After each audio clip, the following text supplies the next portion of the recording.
I honestly thought I was going to die. I thought it was a death sentence. You know that there's something in you trying to kill you. I'm never going to be a mom. I've always wanted to be a mom. I don't want to die, and I don't want to leave people. I thought that I could never feel happy again. And I'm just like, not done yet. I'm not done. There's so much I want to do. For most breast cancer survivors, the end of treatment does not mean the end of fear or the end of risk. Over 50% of breast cancer survivors live in fear of their breast cancer coming back.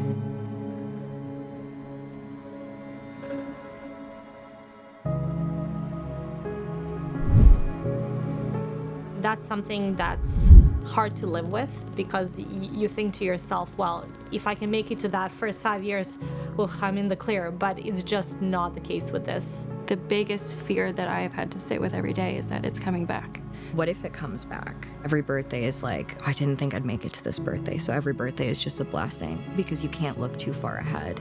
And to look at him and to think, he's gonna grow up without a mom was really, really hard. It's that fear, the very real possibility of recurrence, of having to go back through brutal chemo, or even the possibility of death, that we hope to change with this research. In the last 25 years of my career, I have been working on a breast implant that is coated with a fiber mat infused with chemotherapy drugs that can kill cancer cells on sight. My name is Judith Puskás, and I am a professor at The Ohio State University and member of the National Academy of Engineering.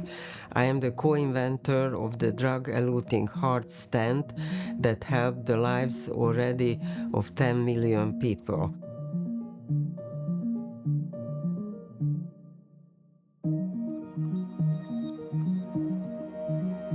Dr. Judith Puskás and her team have developed a novel technology in the form of a chemotherapy drug-eluting coating placed around breast implants that can kill cancer cells on site. We are addressing many things with this treatment. One is reducing the dosage of drugs that they use in chemotherapy, killing the cancer cells on site with the local treatment, reducing the side effects associated with breast reconstruction, and reducing the risk of recurrence. Here's how it works. When a woman opts for reconstructive surgery after a mastectomy, the surgeon would place the implant inside of our chemotherapy-coated envelope. That chemotherapy-coated implant would then be placed inside of the woman. The implant would then fight cancer cells on site. It would help prevent the risk of recurrence of cancer. It would reduce side effects from global chemotherapy. It has been shown to reduce the risk of capsular contracture or the body rejecting the implant. And most importantly, it would reduce the fear that women live with after they are finished treatment that the cancer might come back.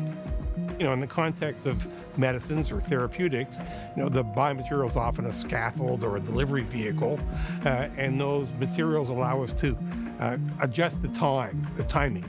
How long will a drug last in the body? Can we get the drug closer to where we need it?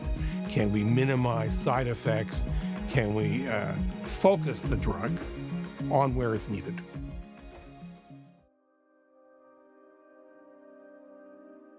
We have done all the research, investigated all the properties of the material, and it's good.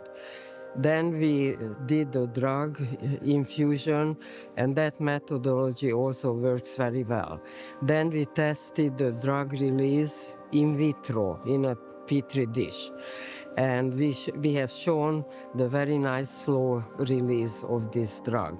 And then we have done the monitoring in vivo, in live animals. And this is what the reviewers said it's impossible. But we have shown this, I have the results, it's possible, where we have now all the check boxes and we are ready to go.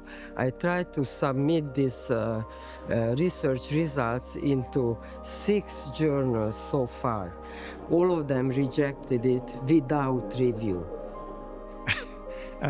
Without the funding, one doesn't go anywhere. One can have a wonderful idea. It's a concept, but it's just a dream. one has to make that dream reality. My group submitted many proposals to the National Institutes of Health, and it was always rejected. The first proposal I submitted was in Canada, and one of the reviewers wrote back that why do you want to put tires in a human body? One company that I approached, the CEO said, breast implants over my dead body. That we submitted a proposal that we will follow the doxorubicin release in live animals. It came back and they said it's impossible. So now we have done it. I have proven to the NIH that it was not impossible, but they didn't even give us the benefit of the doubt, that try and let's see whether it works. They said this is not possible. The results of the research so far have been incredibly promising.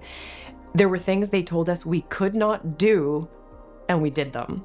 So the question is, why can't we get traditional sources of funding? We can speculate, but at the end of the day, we don't really know. Do you think there are any vested interests that don't want the research to succeed?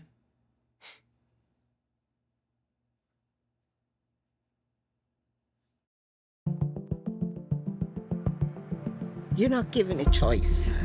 You're just, this is what's happening and this is what you're going to have to do, and this is the chemo you're going to do, this is the treatment, this is the immunology, this would be so different that you have a choice.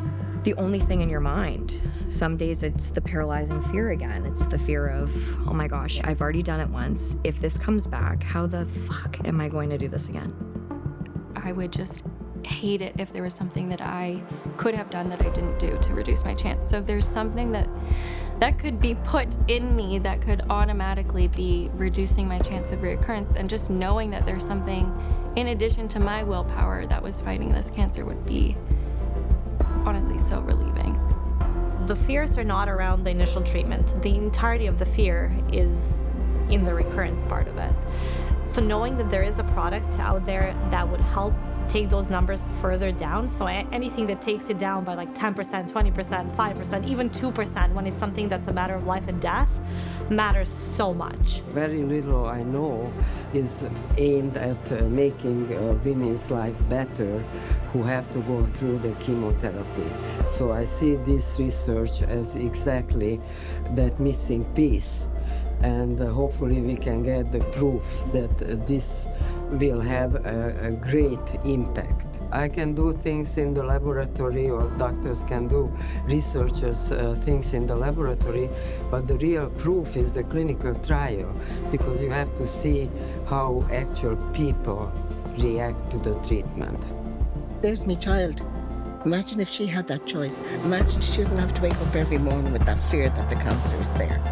Imagine the peace she'd have. Imagine all the other people that have it, the peace they would have. You need an alternative. You can't just be given, this is what you're doing and that's it, There has to be something better. My dream is that my research will help the life of women who are stricken by breast cancer, and they will have a better quality of life.